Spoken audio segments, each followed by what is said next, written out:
All right, welcome back to SportZEdge. Joining us tonight, the big news in high school football this week, Coach Ed McCarthy deciding to call it a career after this season. First of all, Coach, why now? What was the process? Take us through that. It's rather long, you want to say, process. I approached my athletic director, John Capone, last September, and I just, laid it out, my thoughts, and we basically followed the plan from there, that I wanted to go 1 year this year and finish at the end of this year, and he certainly agreed, and everything sort of fell in place from there. So many years, 7 state championships, the last year getting the record for most wins. Take us back through last season. How much of a wild ride was it for you? It was a wild ride. It certainly was. It was a really roller coaster.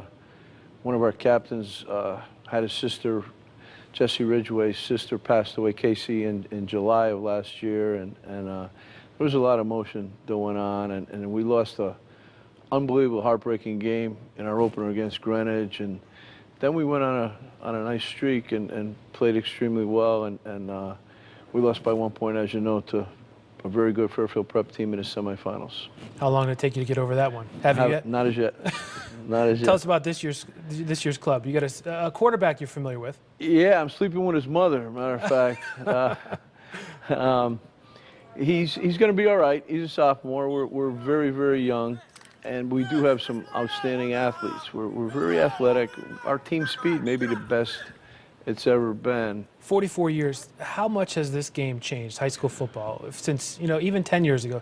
How much has it changed over the years for you? We don't have enough time, Eric, to describe that. I kind of phrase it or sum it up by saying back when I started in the early 70s, 71 was my first year as a head coach, I'd tell the guys on Thanksgiving, okay, fellas, we'll see you for spring ball, and then after spring ball, okay, we'll see you.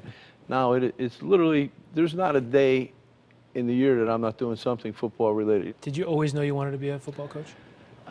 Actually, I played more baseball.